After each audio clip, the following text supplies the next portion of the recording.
శ్రీమాత్రే నమః.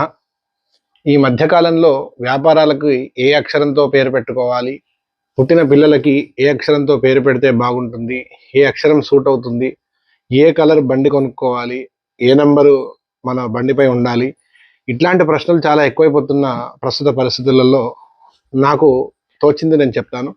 శాస్త్రంలో ఉన్న విషయం కూడా చర్చించుకుందాం. అసలు విషయం ఏంటంటే, మామూలుగా మనం ఏదైనా పేరు పెడుతున్నాము అన్నప్పుడు ఒక్కసారి ఆలోచించాల్సిన విషయం ఏంటంటే, ఆ పేరు దేనికి సంబంధించింది, ఆ పేరులో ఎట్లాంటి పాజిటివ్ ఎనర్జీ ఉంది, ఇది మనం గమనించుకోవాల్సిన మొదటి విషయం.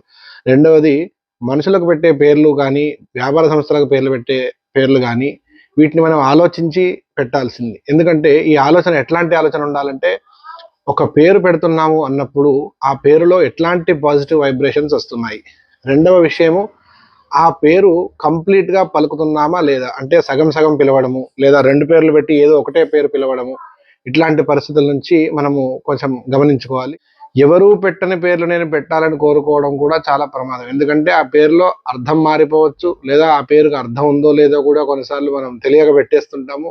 కాబట్టి ఏ అక్షరంతో పేరు పెడుతున్నాము, లేదా ఎంత క్రియేటివ్గా పెడుతున్నాము, దాని మీద మనం తగ్గించుకొని ఎట్లాంటి పేరు పెడుతున్నాము, ఆ పేరులో అర్థం ఉందా లేదా, ఆ పేరుకు తగ్గట్టు ఆ పేరుకు సార్థకత చేస్తున్నామా లేదా అనేది మనం చూసుకోవాల్సిన ముఖ్య విషయం. అంటే ఫర్ ఎగ్జాంపుల్ గంగా అని పెడుతున్నారు అంటే ఆ వ్యక్తి ఎవరికైనా దాహం తీర్చేలాగా, ఒక చెంబడి మంచినీళ్ళు ఇచ్చేలాగా వాళ్ళ ప్రవర్తన ఉండాలి. సింపుల్ ఎగ్జాంపుల్ తోటి చెప్తున్నాను. అన్నపూర్ణ అని పెడుతున్నారు, ఒక నలుగురికి అన్నం పెట్టేలాగా ప్రవర్తించాలి.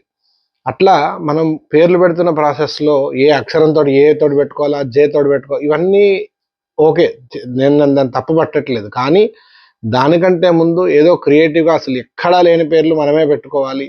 అట్లాంటి పరిస్థితుల నుంచి మనం కాస్త బయటకు వచ్చి అర్థవంతమైన పేరు, అందరూ పలికేలా ఉండేటువంటి పేరు, అన్నిటికంటే ముఖ్యంగా విడదీయకుండా పూర్తిగా పిలిచేటువంటి పేరు మనము పెట్టుకోవడం చాలా ఉత్తమమైనటువంటి లక్ష్యం.